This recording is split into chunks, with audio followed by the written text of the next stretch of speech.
sprinted toward the surgical wing after getting the call that my husband was dying. Then a nurse grabbed my arm and whispered urgently, "Hide now and trust me." The night the rain fell, it seemed the heavens themselves were weeping. The wall clock in Jasmine's apartment had just struck 12. Jasmine, wrapped in a long silk robe, couldn't sit still. She paced her living room, checking her silent phone on the coffee table repeatedly. Her husband, Henry, hadn't come home yet. This wasn't unusual. The massive development project Henry managed often kept him working until late hours. But tonight felt different. A strange anxiety had settled in her chest, cold and sharp like the night wind. That afternoon, they'd had a minor disagreement. Nothing serious, just about finances. Jasmine had suggested Henry reduce some of his more extravagant purchases, but he'd reacted with irritation. He said she didn't comprehend the pressure of his responsibilities. Normally on nights like this, Henry would text, "Still at the site, traffic nightmare, don't wait up." But tonight, his phone remained eerily silent. Jasmine had called 3 times. The first rang without answer. The second and third went straight to voicemail. Battery probably died, Jasmine tried reassuring herself, but the uneasy feeling persisted. The rain intensified outside, its rhythm like relentless war drums. Jasmine approached the window and pulled back the curtains. The street below glistened, wet and deserted. She wrapped her arms around herself, feeling cold. She thought of her mother-in-law, who always worried excessively when Henry was late. Fortunately, she didn't live with them, otherwise the atmosphere would be unbearable. At exactly 12:30, the sharp ring of the landline shattered the silence. In the midnight stillness, the sound was so jarring that Jasmine jumped. Her heart immediately began racing. The house phone rarely rang anymore. With a trembling hand, she lifted the receiver. "Hello?" Her voice sounded strained. "Am I speaking with Mrs. Jasmine, wife of Mr. Henry?" The voice on the other end was monotone, professional, terrifyingly cold. "Yes, this is she. Has something happened to my husband?" Jasmine gripped the receiver tightly. "Ma'am, please stay calm. Your husband, Mr. Henry, has been in a severe traffic collision on Interstate 85. An ambulance just transported him to Atlanta General Medical Center. His condition is critical. He's being rushed to the operating room for emergency surgery right now." Jasmine's world stopped. The receiver felt slippery in her hand. "Critical. Surgery." The words escaped as a whisper. "Yes, ma'am.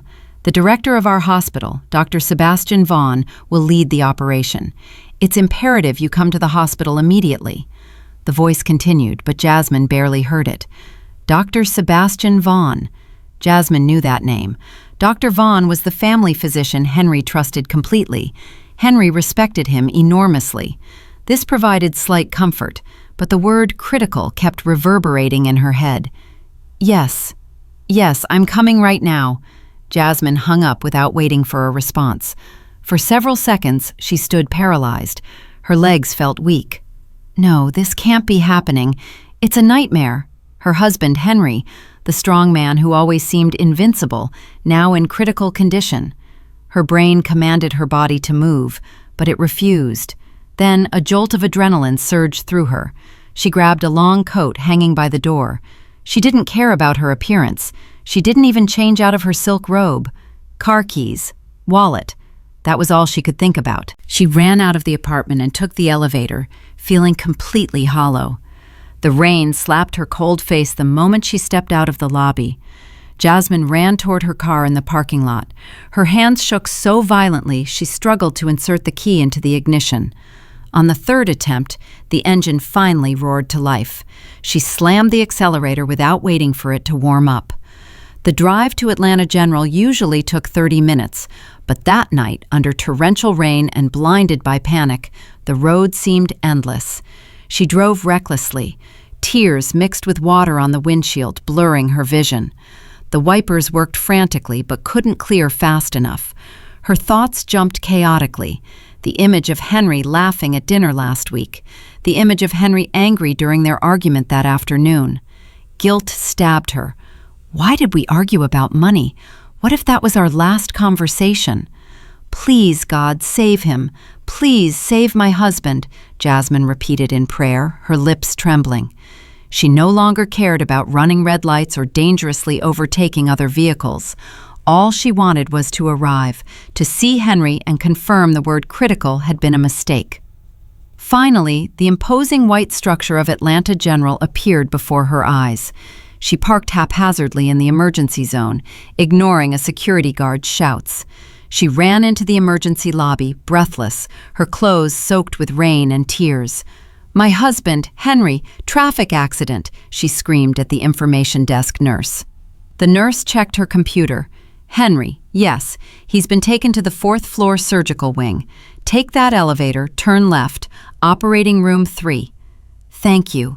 Jasmine didn't waste a second. She pressed the elevator button impatiently. The wait felt eternal. She decided to run up the emergency stairs instead. She climbed 4 floors without stopping, her heart about to explode. She reached the 4th floor. The corridor was silent, sterile, reeking of that sharp, disinfectant scent she'd always hated about hospitals. The hallway was long and shadowy, lit only by harsh white fluorescent lights.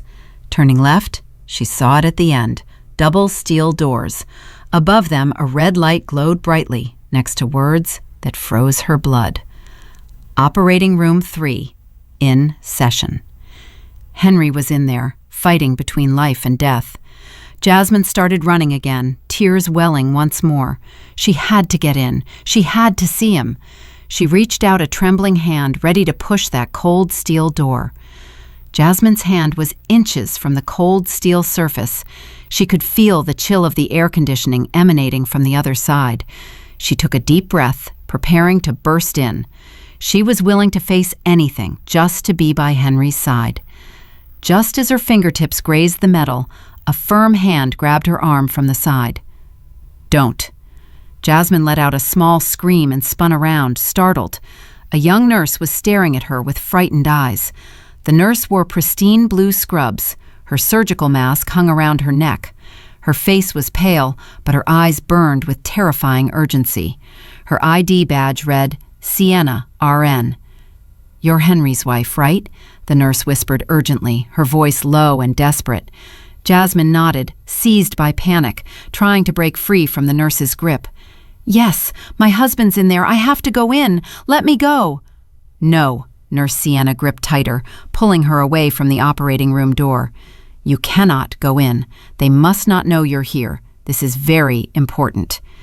Jasmine frowned. For a moment, confusion overtook panic. "What do you mean? Who are they? My husband is in critical condition. "Listen to me, ma'am." Sienna's eyes locked onto Jasmine's, pleading. "I know this sounds insane, but this is not a rescue operation. It's a trap." That word petrified Jasmine. A trap? What did that mean? Dr. Vaughn was in there. "That's precisely the problem," hissed Sienna. "There's no time for explanations. You have to hide right now." Sienna pulled Jasmine, who remained stunned. She pointed to a dark wooden door on the opposite side of the hallway, slightly hidden behind a vending machine. The door had no sign. It looked like a storage closet or utility room. "Go in there. It's a staff locker room barely used at night. Lock the door from inside. Whatever you hear, don't make any noise. Don't come out until I come get you. No matter what happens, don't come out." Jasmine's mind spun. None of this made sense. A nurse was telling her to hide from her husband's surgery, calling it a trap. But the sheer terror in Sienna's eyes was too real. It wasn't an act. Something was very wrong behind that operating room door. "Why should I trust you?" whispered Jasmine, her voice trembling between fear and anger. "Because I'm the only one who saw your husband's actual medical chart before Dr. Vaughn altered it," Sienna said quickly. "He's not in critical condition from any accident. Quick, they could come out any moment." That last sentence worked. Sienna practically shoved Jasmine toward the opposite side of the hallway. With her mind in chaos, Jasmine followed. She opened the locker room door. It was dark and smelled stale, like old coffee and sweat.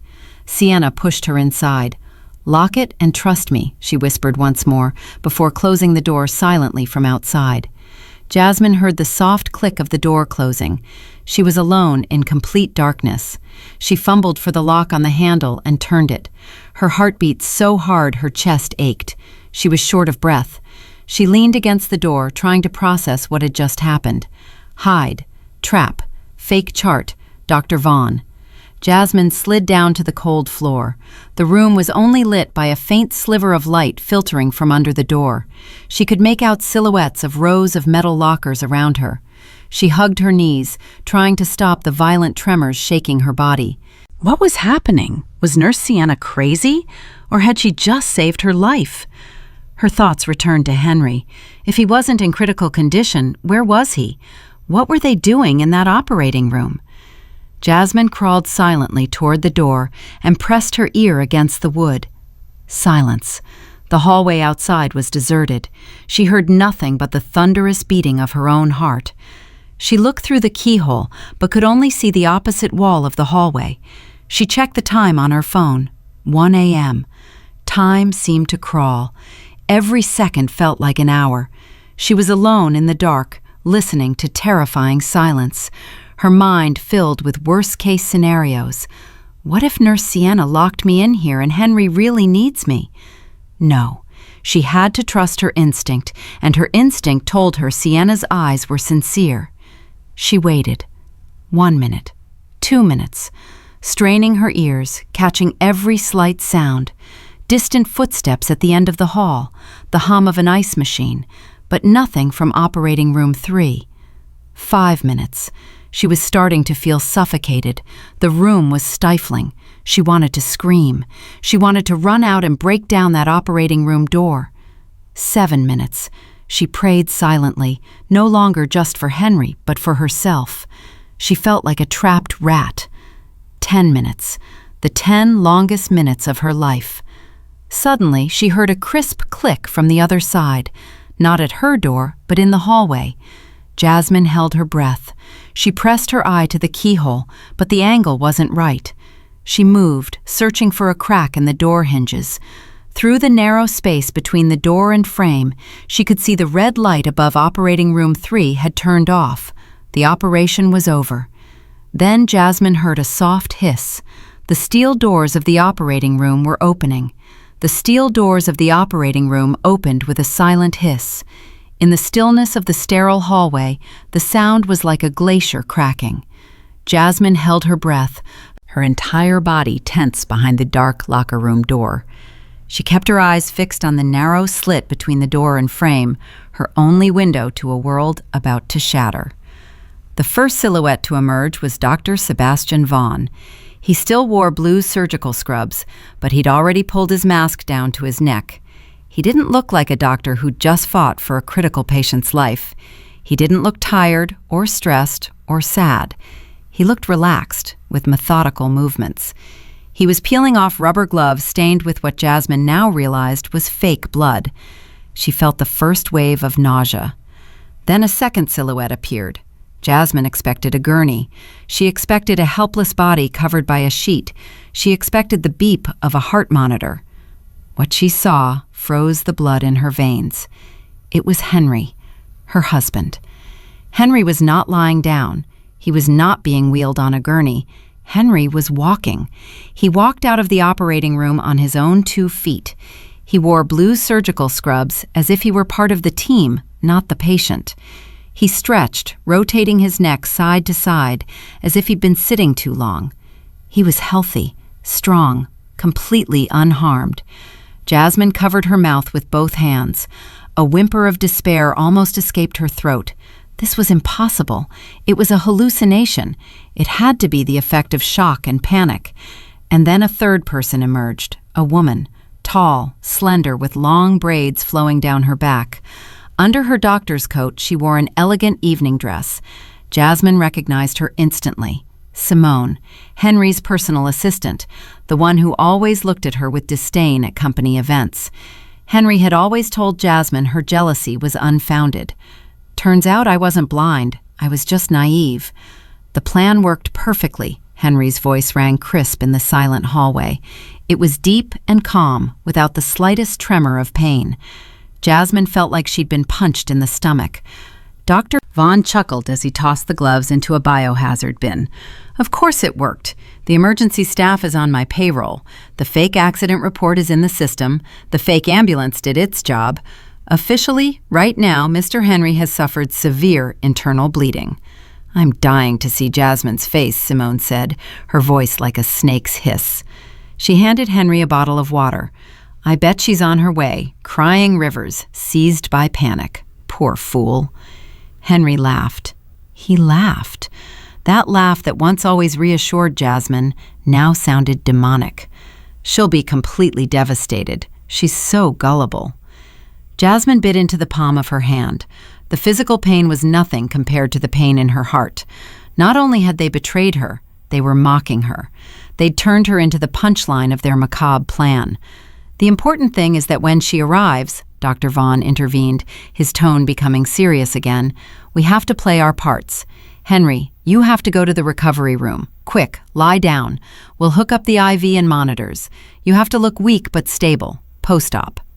I know, Henry said, rolling his eyes. I'm weak, but thanks to this great doctor, I survived.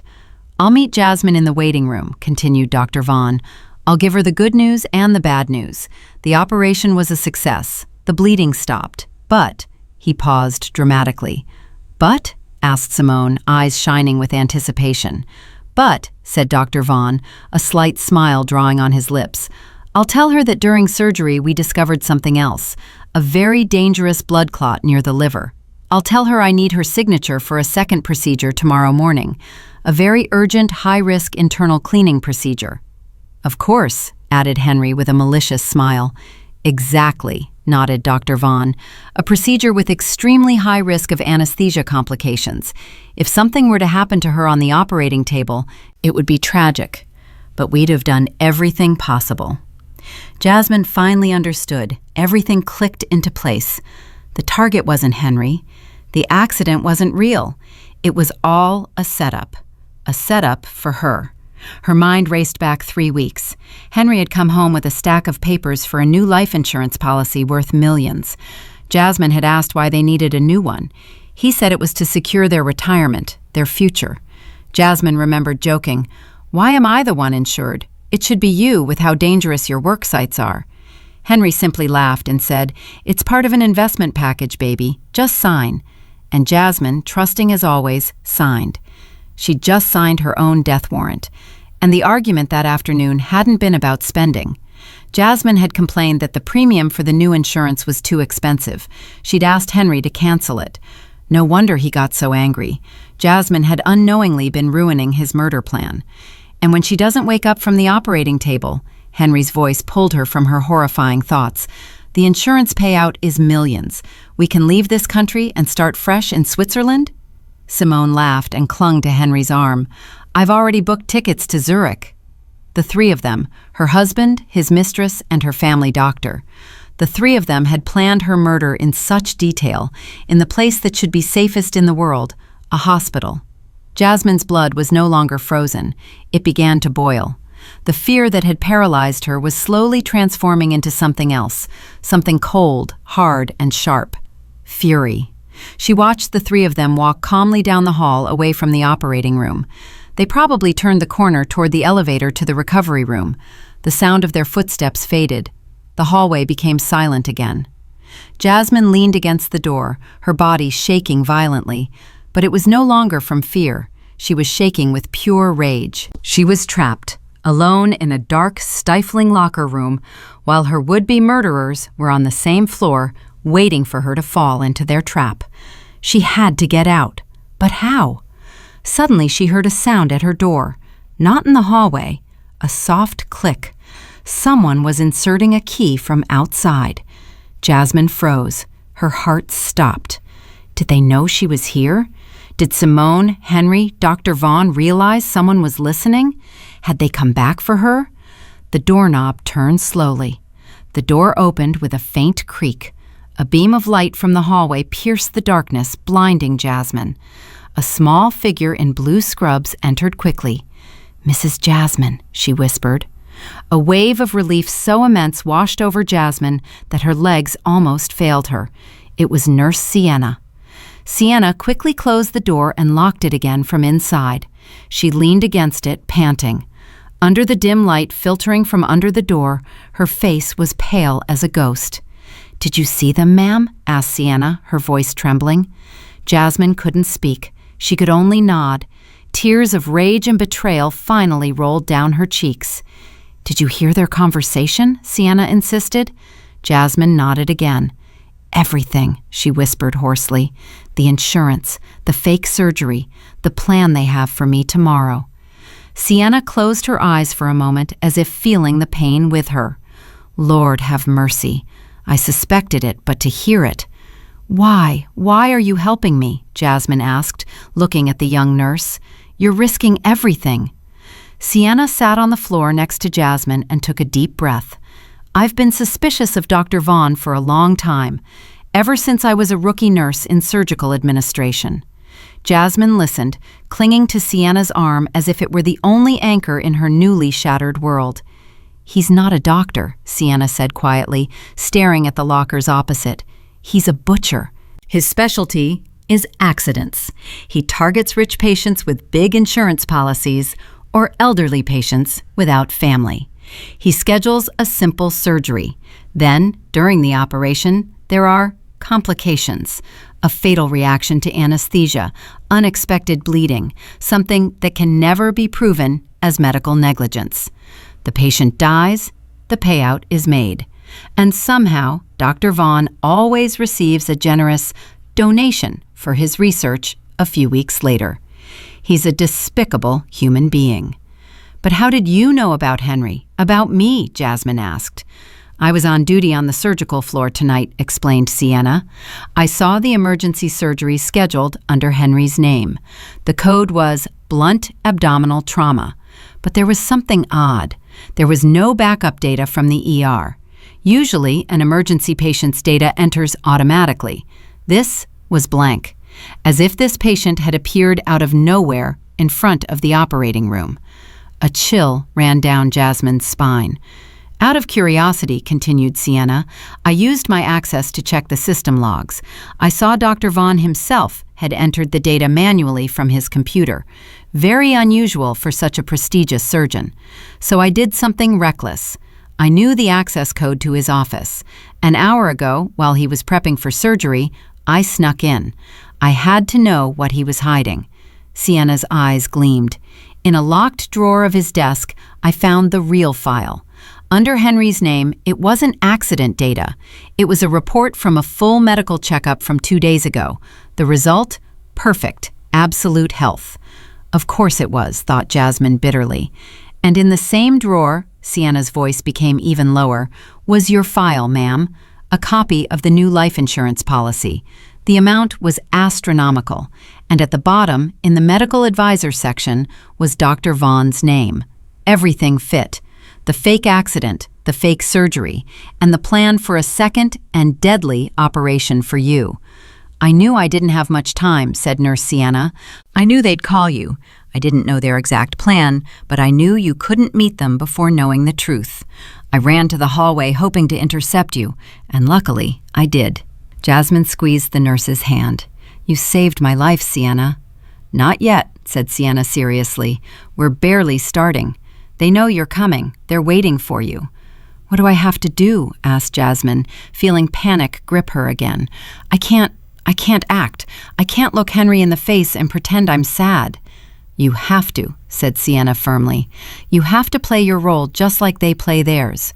Right now they'll have moved Henry to the recovery room at the end of this hall. They'll call you any moment. You have to pretend you're devastated, sad, relieved he survived. Cry." Sienna's instructions were quick and precise. "When they hand you the papers for tomorrow's operation, you have to refuse. If I refuse, they'll suspect. Don't refuse outright. Say you're in shock, that you need time to think, that you have to call your mother-in-law first. Any excuse. The important thing is you don't sign anything tonight. We need time." "Time for what?" asked Jasmine. "To get physical evidence," said Sienna. "We can't run. They'll chase you. We can't go to the police with just our story. They'll say you're a hysterical woman. We need irrefutable proof." "What proof?" "First, Henry's real health report that I saw in Dr. Vaughn's office. Second, the file of the fake surgery in the system. And third, security camera recordings." Jasmine's eyes widened. "Security cameras?" Yes, I'm sure Henry didn't arrive at this hospital in an ambulance, said Sienna. He came on his own. Most likely he parked in the underground staff parking lot, which is more secluded. If we can get security footage from tonight of him walking calmly into the hospital, we'll destroy his entire accident alibi. Dr. Vaughn's office is in the basement, said Jasmine, her brain starting to work. Correct. Next to the archives room and the camera server room, confirmed Nurse Sienna. It's his lair.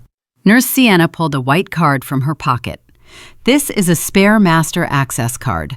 I swiped it from the reception desk earlier. But there's a problem. The basement hallway is monitored by cameras, and Dr. Vaughn often monitors them himself from his computer.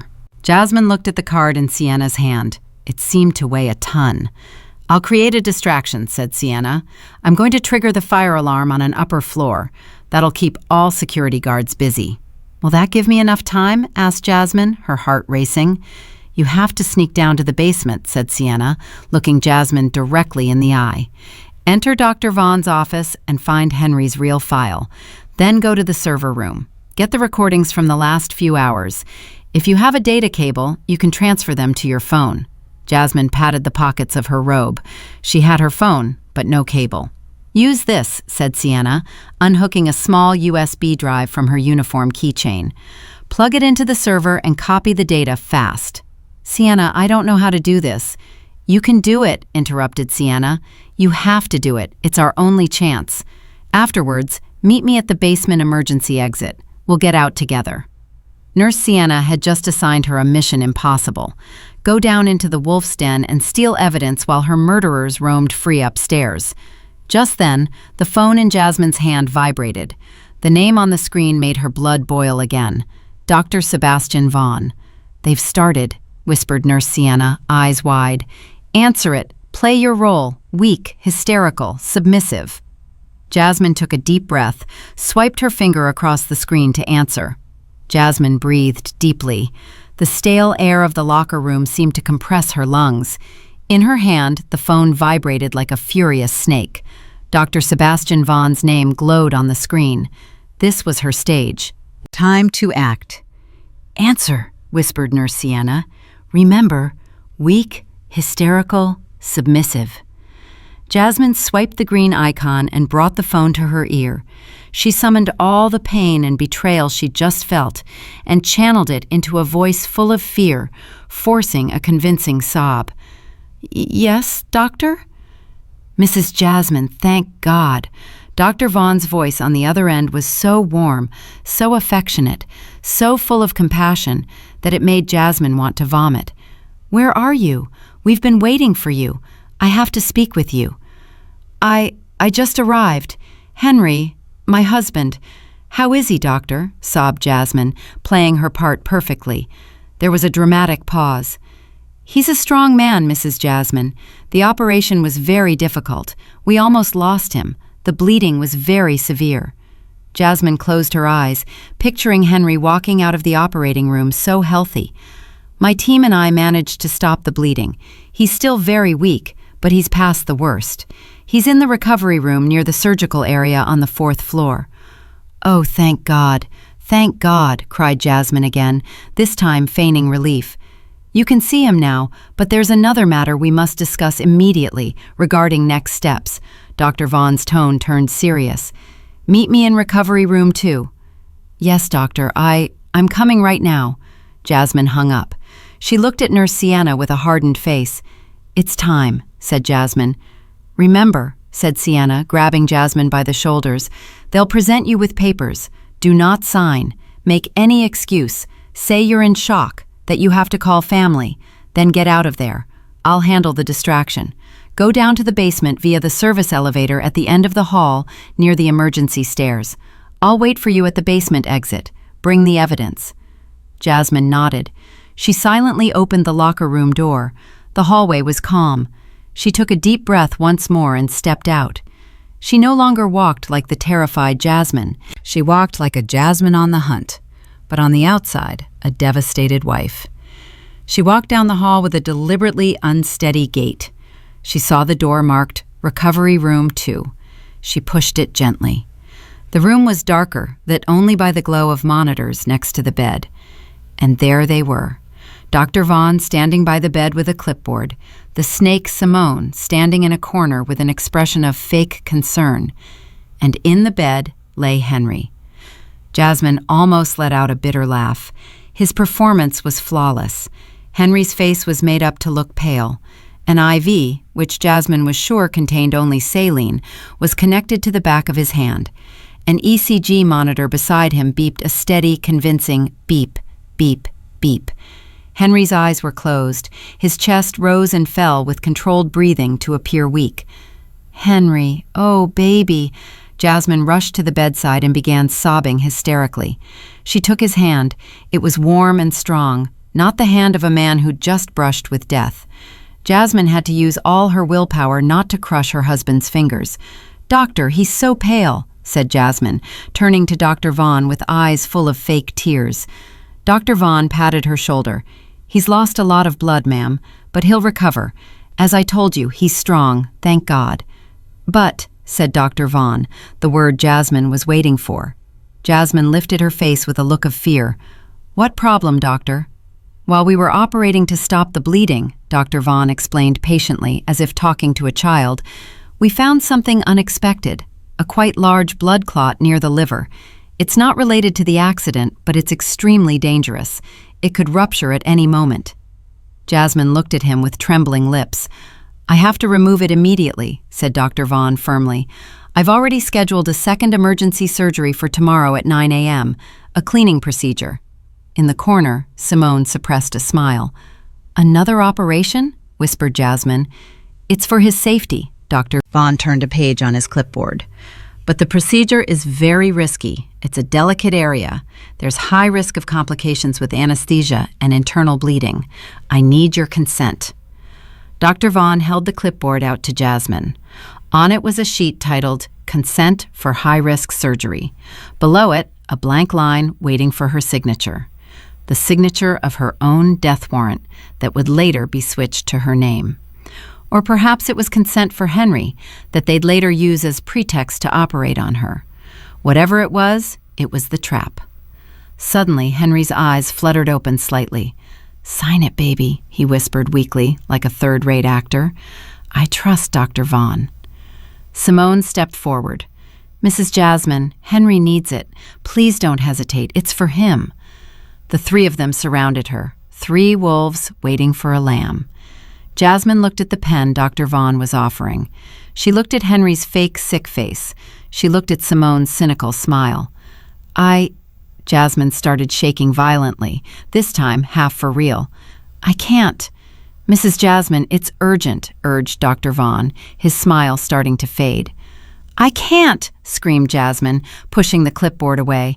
"I feel dizzy. I feel nauseous. Another high-risk operation?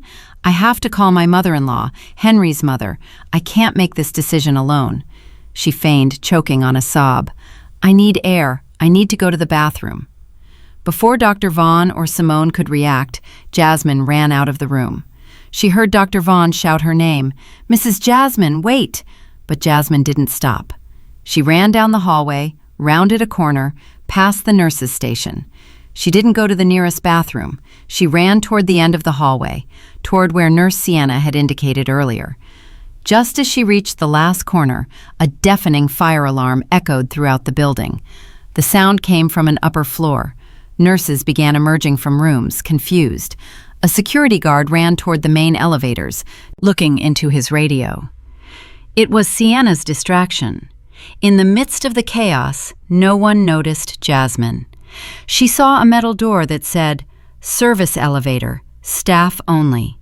She swiped the card Sienna had given her. The door opened. Jasmine stepped into the narrow metal cabin that smelled of oil. She pressed the B button for basement. The elevator doors closed, muffling the chaotic sound of the alarm. Alone in the descending elevator, Jasmine leaned against the wall, her heart beating 1,000 miles an hour. She'd won the first round, but now she was descending into the wolf's den. The service elevator stopped with a soft ding. The doors opened. The view before her contrasted sharply with the clean, well-lit surgical floor.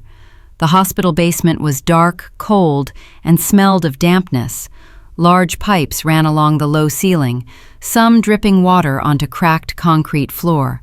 The sound of the fire alarm from above was a distant, muffled echo. Jasmine stepped out, clutching Sienna's card tightly. She was alone in an eerie silence. She followed barely visible signs on the walls: archives, maintenance, server room. At the end of the corridor, in a slightly better lit area, she saw them. 2 doors, side by side. One said, Dr. Sebastian Vaughn, Chief of Surgery. The other was a heavy metal door that said, Server Room, Restricted Access. This was his lair. Jasmine decided to go to Dr. Vaughn's office first for Henry's medical report. She swiped the card. The heavy wooden door opened noiselessly. She slipped inside. The office was surprisingly luxurious. Thick carpets, a huge mahogany desk, towering bookshelves. It smelled of expensive coffee and leather. Malpractice money must pay well. Jasmine ran to the desk. The drawers were locked. Damn, I don't have time to pick them. Her gaze went to the shelves. Among thick medical tomes were rows of binders. She read the labels: research, agenda, patients. She pulled out the one for patients. Not there. She pulled out another: special projects. Inside, she found it, a thin folder without a label. She opened it. Her heart skipped a beat. There it was, the report of Henry's medical checkup dated 2 days ago. At the bottom, a large red stamp read, Optimal Physical Condition. Next to it was another, thicker folder. Jasmine opened it. Financial reports, a final notice from a bank, a bankruptcy filing for multi-million-dollar debt in the name of Henry's construction company. Here was the physical evidence and the motive. Jasmine pulled out her phone. Her hands shook so much she could barely open the camera app. She photographed every page one by one: the checkup page, the optimal stamp, the bank debts. Done. She put the files back in their place. Now, the cameras. She left the office, closing the door stealthily. She headed to the metal door of the server room, swiped the card. The door opened. A blast of cold air and a loud hum greeted her. The room was full of server racks with green and yellow lights blinking. She located a stack of monitors and video recorders in a corner. She read the labels: lobby, hallway, 4th floor, ER, and finally, underground staff parking. Bingo. She took out the USB drive Sienna had given her and inserted it into a USB port on the recorder. A progress bar appeared on the small monitor screen. Copyright. Jasmine's heart beat to the rhythm of the slowly rising percentage. 10%, 20%. She saw the real-time recording of the parking lot. It was deserted. 30%, 40%.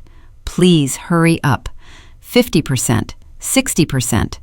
Suddenly, she heard a noise. Not inside the server room, but outside in the basement hallway. Footsteps. 2 people walking fast. Jasmine's heart stopped. The fire alarm must have been turned off. They're looking for her.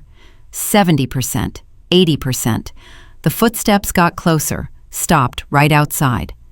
She couldn't have gone far, she heard Dr. Vaughn's crisp voice. You check my office. I'll check the server room. Jasmine panicked. She looked at the screen. 95%, 98%. The doorknob of the server room started to turn. 99%. Copy complete. Jasmine yanked out the USB drive. Just as the server room door opened, Jasmine spun around, her body slamming against a server rack behind her. In the doorway stood Dr. Vaughn, eyes burning with rage. Behind him, Simone smiled triumphantly. Looking for something, Jasmine? Sneered Simone with a sweet but deadly voice. It was a good game, Mrs. Jasmine, said Dr. Vaughn, entering the room. He looked at the video recorder, then the USB drive in Jasmine's hand. Hiding in the locker room, faking a hysteria attack, running to the basement? Did you really think we were that stupid? And Nurse Sienna? Whispered Jasmine. That little busybody? Chuckled Dr. Vaughn. We've already taken care of her. She won't bother anyone else. Jasmine's stomach twisted with terror. What had they done to Sienna? Thought you were smart, huh? Said Simone, stepping forward and snatching the phone from Jasmine. She looked at the photo gallery. Ah, our evidence. How adorable. She deleted the photos one by one in front of Jasmine's eyes.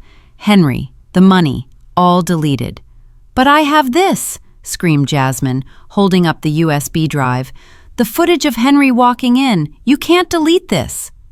Dr. Vaughn smiled. It was the coldest smile Jasmine had ever seen. Really? Look closely at what you copied. Jasmine was confused. That recording you worked so hard to copy, explained Dr. Vaughn as if instructing a student, is a loop of last night's footage prepared especially for anyone who came snooping. Jasmine looked at the USB drive in her hand. Now it felt useless.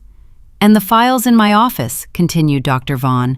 That medical report was a fake copy we planted there on purpose as bait. The originals are already destroyed. It was a trap. Her entire escape to the basement had been a trap. They'd let her escape from the recovery room on purpose. They'd herded her down here. Welcome to the trap, Mrs. Jasmine, said Dr. Vaughn. Now you have two options. Either you sign the consent the easy way.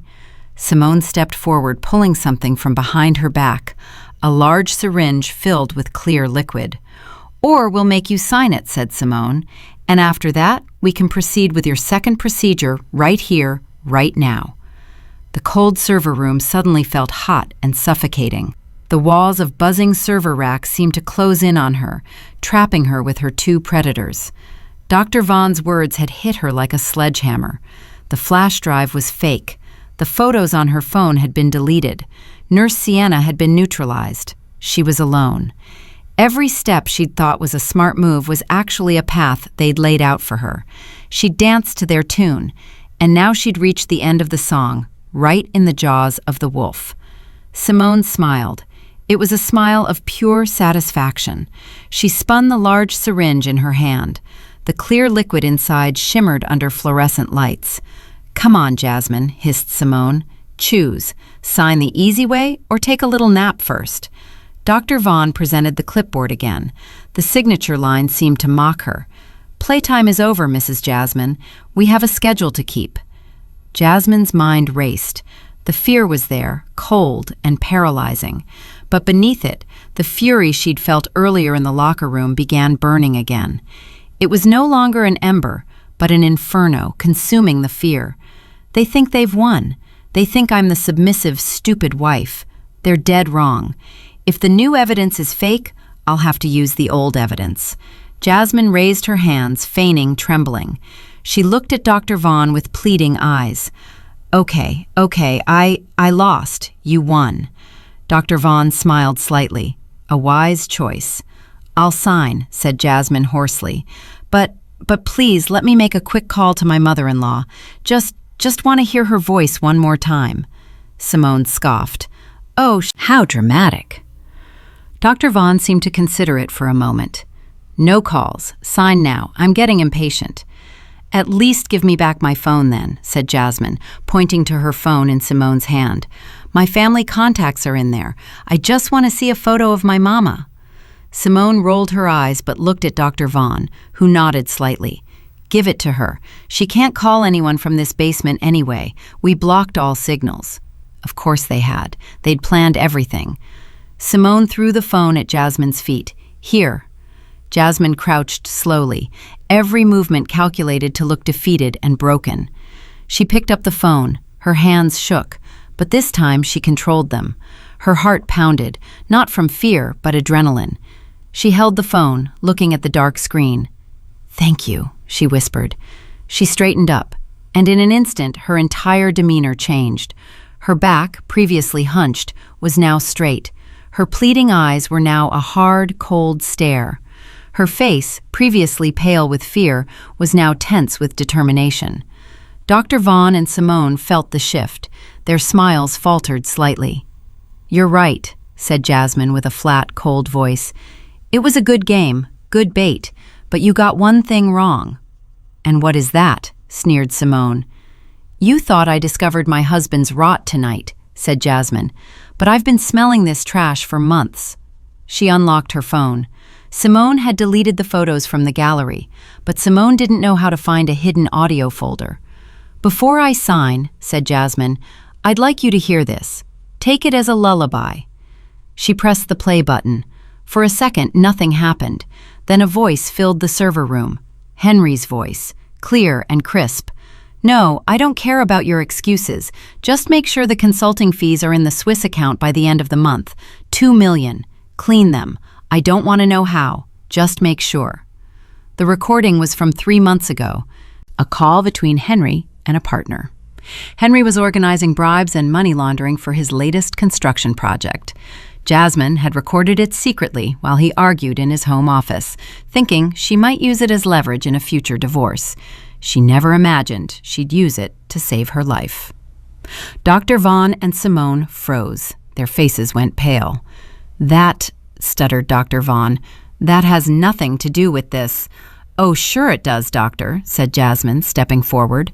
"This proves my husband's character. It proves he's a criminal. And this recording, combined with my testimony, will have the police investigating all his dealings, including his insurance dealings with you." "You won't leave this room alive," hissed Simone, raising the syringe. "Probably not," said Jasmine with a defiant look. "But this phone," she held the phone high, "is recording our entire conversation in this room from the moment you walked in." It was a bluff. The signal was really cut. It couldn't be transmitting anything, but they didn't know that. "And this recording," continued Jasmine, raising her voice, "is connected to the cloud. If my heart stops, or if I don't enter a password in the next 5 minutes, this recording, the recording of your confession, of your threats, along with the recording of Henry's money laundering, will be sent automatically to my lawyer, the editor-in-chief of the Atlanta Journal-Constitution, and my mother-in-law." Dr. Vaughn's eyes went wide with terror. The bluff had worked. He bought it. "Stop her!" shouted Dr. Vaughn, seized by panic. "Simone, inject her now!" Simone snapped out of her stupor, screamed, and lunged at Jasmine with the syringe pointed like a dagger. Jasmine backed up, crashing into the cold server racks. There was nowhere to run. She raised her hands to protect her face, bracing for the prick of the needle. "Stop!" A new voice echoed in the underground space, a voice full of fury and authority. The server room door that Dr. Vaughn had closed burst open. In the doorway stood Henry. He was still wearing his fake scrubs. His face was red with anger. His eyes burned. He didn't look like a weak patient. He looked like a king who'd just discovered his subordinates had betrayed him. "What the hell are you doing here?" roared Henry, his voice echoing. "The plan was the recovery room, not the basement." He stopped dead, taking in the scene before him. A panicked Dr. Vaughn, a frozen Simone with a syringe in hand, and Jasmine standing tall in front of a server, holding her phone like a weapon. Henry looked at Jasmine. The fury on his face slowly transformed into surprise, and then a cold mask of hate. He finally understood. His wife knew everything. A stalemate. 4 people in the humming server room. The 3 predators now looked at each other with suspicion. Their prey was in the center, holding the most important card. Henry walked in. His eyes never left Jasmine. "So," he said in a dangerously low voice, "you knew." "I knew everything, Henry," replied Jasmine, her voice equally cold. "The fake surgery, the insurance, your plan to kill me tomorrow on the operating table." Henry turned sharply to Dr. Vaughn. "You said she wouldn't know. You said you took care of Nurse Sienna." She set us up," stuttered Dr. Vaughn, pointing at Jasmine. "She faked the hysteria attack, and she has a recording, an old recording of yours about your business." Henry's face hardened. "What recording?" "Play it again, Jasmine," she ordered herself mentally. "I have to turn them against each other." Jasmine pressed the play button again. Henry's voice ordering the laundering of $2 million filled the room again. Henry closed his eyes. He knew that recording. He knew exactly when it had taken place, but he had no idea Jasmine had recorded it. "You," hissed Henry, looking at Jasmine. "So this was your plan. Trap me with that." "That's just the beginning," said Jasmine. She had to keep pressing. "That only proves your character. But this She held up the phone again. "Is proof of your crimes tonight." "What do you mean?" asked Henry. "This phone," Jasmine repeated her bluff, "has recorded every word in this room. Dr. Vaughn's confession about taking care of Sienna, Simone's threats to inject me, and now you're here confirming the plan." Simone and Dr. Vaughn took a step back, but Henry laughed, a dry, terrible laugh. "Do you take me for an idiot, Jasmine? This is a basement, no signal, no cloud, no lawyers. Nothing has been sent." Henry moved closer. "Whatever is on that phone will be destroyed right here, with you." Jasmine's heart sank. She knew her bluff had failed. Henry knew her too well. "Give me that phone," ordered Henry, reaching out. "No," whispered Jasmine. "Give it to me." Henry lunged. He was faster than Jasmine expected. His hand closed over her wrist, twisting it brutally. Jasmine screamed in pain. The phone slipped from her hand, sliding across the concrete floor. The screen cracked. Henry grinned, raising his foot to crush it. "Game over, baby." Too late. A new voice, loud and confident, came from the door. Everyone turned. In the doorway stood Nurse Sienna. She was unharmed. She hadn't been neutralized. She stood tall, face full of righteous indignation. And she wasn't alone. Behind her were two burly hospital security guards with stern faces. Henry's eyes widened. Dr. Vaughn stumbled back. "No, impossible." "Did you really think I was that stupid, doctor?" said Sienna, walking into the room. "Thought I'd send Mrs. Jasmine alone into your lair." "What? What are you talking about?" stuttered Dr. Vaughn. "The fire alarm earlier," explained Sienna, "wasn't a distraction for the guards. It was a distraction for you. While you were busy chasing Jasmine, these gentlemen and I," she pointed to the guards, "went to the central control room. We disabled the fake loop on this server. We took control." Sienna pointed to a security camera in the corner of the server room ceiling. Its little red light was blinking. "It's been recording every word you said in this room," said Sienna. "Every threat, every confession, all recorded in real time by the head of hospital security." Henry, Dr. Vaughn, and Simone looked at that camera in horror. They were trapped, completely trapped. "And that flash drive," added Jasmine, pointing to the drive still on the recorder table, "was the real bait to keep you busy." Jasmine looked at Henry. "While you were chasing me, Sienna copied the real footage of your arrival. You walking calmly through the staff lobby, laughing with Simone. We have it all secured." Silence. The hum of the servers was the only sound. Henry's face was livid. His perfect plan had crumbled. Dr. Vaughn was the first to crack. He knew his career, his life, was over. His eyes darted frantically around. He saw the syringe Simone had dropped when Henry entered. With a desperate roar, Dr. Vaughn lunged for it. "You won't catch me!" He didn't attack Jasmine. He attacked the only person with the technical evidence, Nurse Sienna. "Sienna, look out!" screamed Jasmine. But Sienna didn't move. She'd foreseen it. As Dr. Vaughn lunged at her, Sienna didn't back down. She stepped forward, pulling her own syringe from her uniform pocket, much smaller but just as lethal. "Take this," said Sienna calmly. Just as Dr. Vaughn entered her range, she plunged the syringe directly into the doctor's thick thigh. "It's a potent sedative, max dose. You know the effects, right, doctor?" Dr. Vaughn stopped dead. His eyes went wide with surprise. He looked at the syringe sticking out of his thigh. He tried to pull it out, but his hands started shaking. His legs gave way. He collapsed to the floor like a sack of potatoes. His eyes rolled back. Unconscious. Simone screamed hysterically, seeing her accomplice fall. She lost her composure completely. She didn't attack. She turned around and tried to push through the security guards to flee. But the second guard grabbed her easily by the arm and handcuffed her. Only Henry remained. He stood there, staring, stunned, at the collapsed Dr. Vaughn, the sobbing Simone, and Jasmine, who looked at him with fearless eyes. A blind fury took over him. If he was going down, he was taking Jasmine with him. "This is all your fault," he roared. He forgot about the guards. He forgot about the camera. His eyes only saw Jasmine. Henry threw himself forward, hands ready to strangle his wife. The room exploded into chaos. Henry's furious scream, "This is all your fault!" echoed amidst the hum of servers. His eyes were bloodshot, pupils dilated by adrenaline and pure hate. He no longer saw the security guards, nor cared about the recording camera. His only target was Jasmine. He lunged forward. The first security guard, who wasn't holding Simone, reacted quickly. "Sir, don't move," he shouted, stepping in to block Henry. But Henry, driven by the desperation of a man who'd lost everything, had unexpected strength. He rammed his shoulder into the guard's chest, making the man stumble. The second guard couldn't let go of the struggling Simone. In a split second, Henry had bypassed the defense. He reached Jasmine, extending his hands.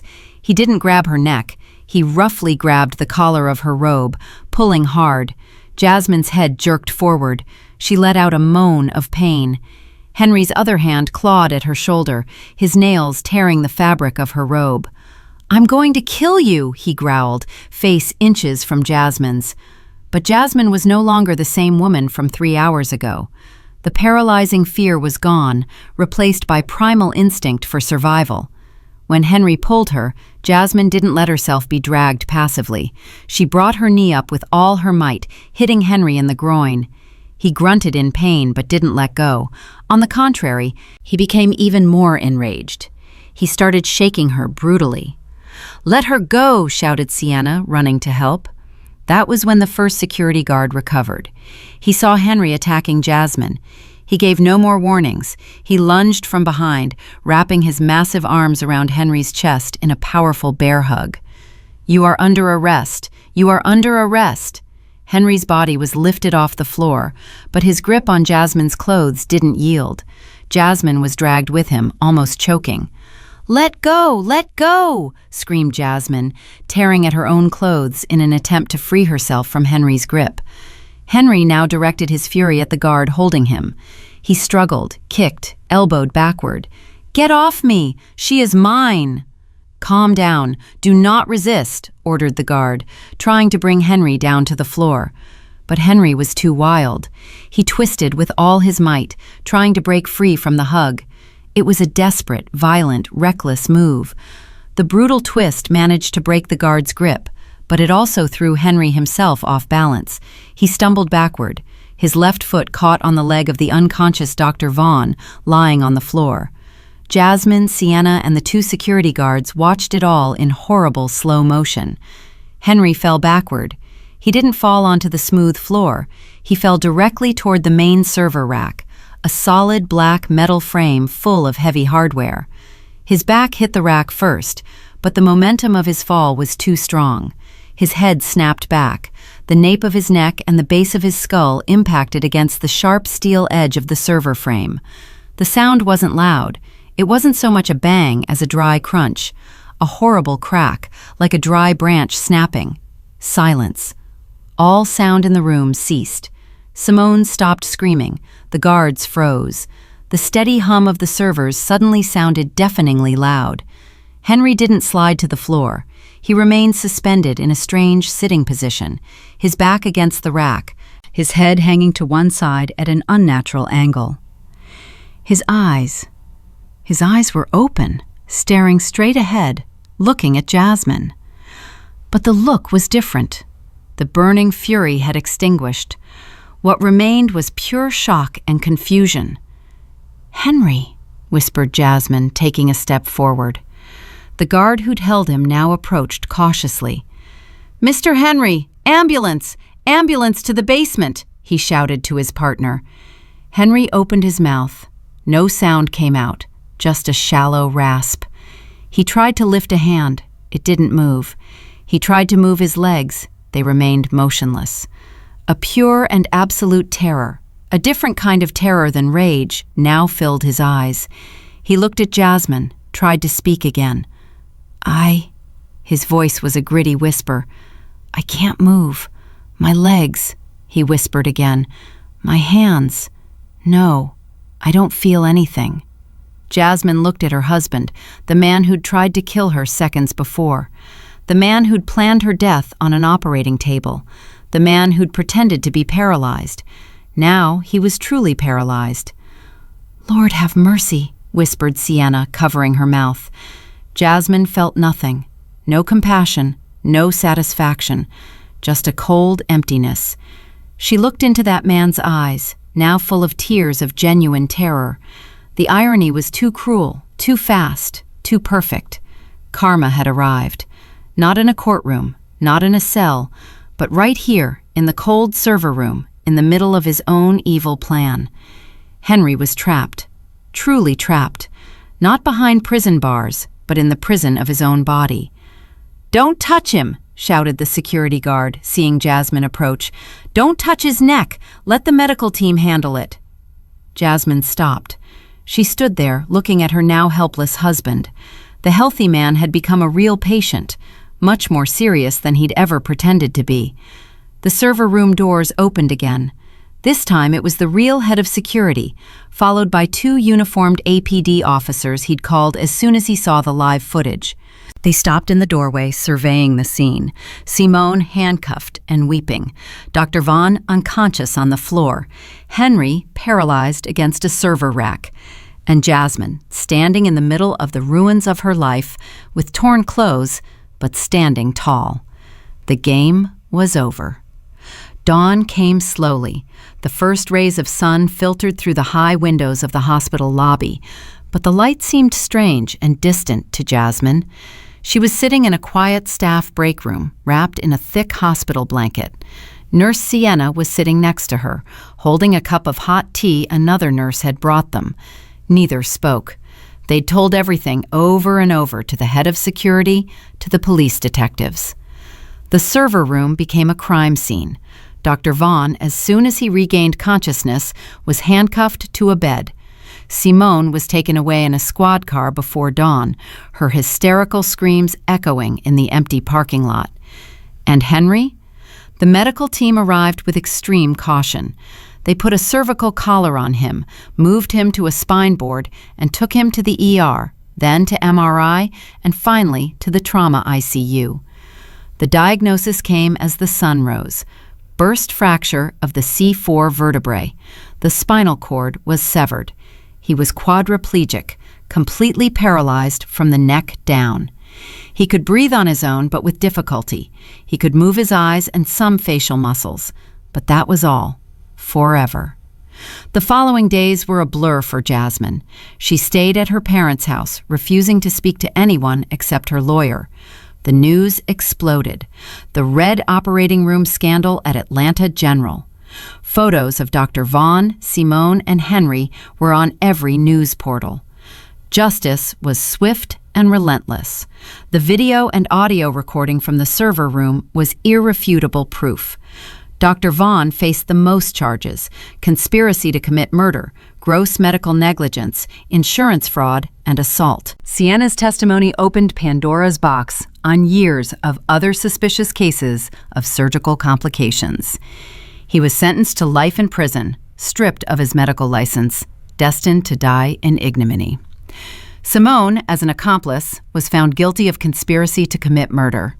Her beautiful, crying face in court didn't move the judge. She received a sentence of 20 years in prison. Sienna was hailed as a hero. After the hospital completely overhauled its board of directors, they offered her a new position, Chief Supervisor of Ethics and Patient Compliance.